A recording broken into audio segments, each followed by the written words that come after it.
Welcome back to the channel. My name is Miguel. You see, in the world of dive watches, there's no shortage of options, especially under the $500 mark. But every once in a while, something comes along that delivers a surprising amount of charm, value, and thoughtful design for a really reasonable price. And that's exactly what we're looking at today, a Seagull dive watch. The Ocean Series Pro 300M that channels some familiar design cues from the legendary Blancpain 50 Fathoms, but without copying it one-to-one, and honestly I respect that. It's a watch that acknowledges the heritage, adopts the spirit, but still maintains its own identity. This watch comes in 3 dial colors, green, black, and this beautiful blue version, and let me tell you, in person this dial is striking. Photos don't really do it justice. The blue tone shifts slightly depending on the angle and light, giving it a richness and depth you normally expect from much more expensive pieces. It's instantly the thing your eye gravitates to. The watch case and bracelet are constructed of 316L stainless steel. The case comes in at 41mm, a lug-to-lug of 47.5mm, and a thickness of 13.5mm. In between the lugs, 20mm. The watch with the unsized bracelet does weigh in at 183 grams, and on my 6 and 7/8 inch wrist, it fits surprisingly well. It has presence, but it's not overwhelming, and the proportions feel balanced. That said, if I can make one small change, I think a 39mm version would have been absolutely perfect. A little more compact, a little more vintage leaning, but even at 41mm is comfortable, wearable, and the lugs keep the watch from feeling too large. Now let's talk specs, because that's where this watch really starts punching above its price. You get 300 meters of water resistance, which is fantastic for a watch in this price class. Plenty of watches around $500 claim to be dive style, but only offer 100 meters or 150 meters. This one goes all in with a full 300 meter rating, screw down crown, robust construction, and the unidirectional bezel action is satisfying, but it does have a bit of resistance.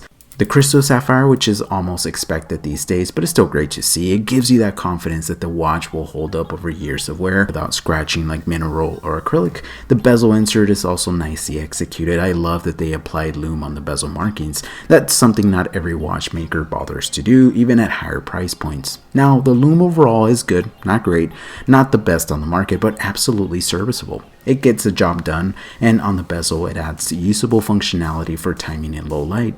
Flip the watch over and there's a surprising decorated case back. You don't always see that on affordable watches, but Seagull clearly wanted this to feel like a complete, well thought out package.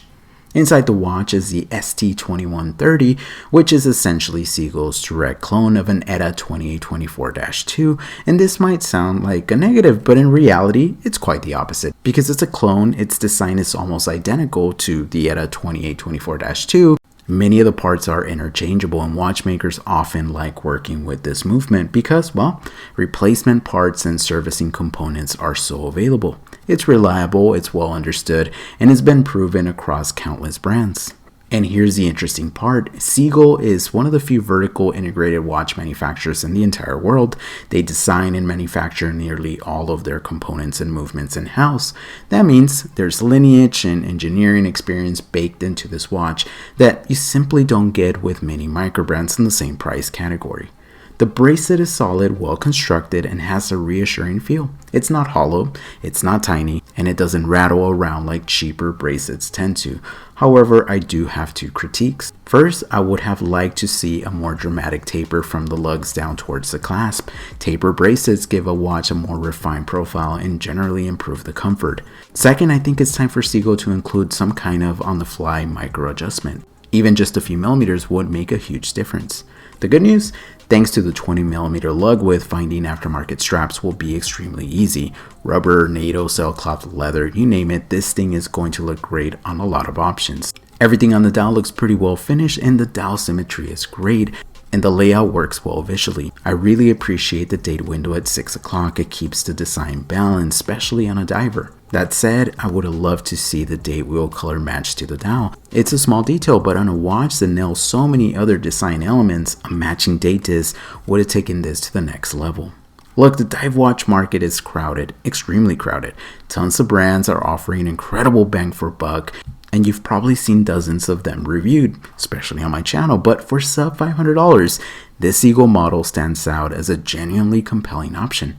You're getting a very capable movement with real historical lineage behind it, Great material, strong water resistance, thoughtful finishing, and a dial that, especially in this blue tone, truly shines. It has its areas of improvement, a better taper on the bracelet, on-the-fly adjustment, a color-matched date wheel, but none of these are deal breakers. They're refinements, and for a watch at this price point, I think Seagull has delivered something well built, well designed, and worth considering. If someone asked me for a durable, attractive, sub $500 diver from an established company with its own manufacturing capabilities, I say this is a very good buy. It pays homage without copying, performs without trying too hard, and offers an aesthetic that feels far above its price. I hope you guys enjoyed this video. Until next time, be safe out there and stay humble.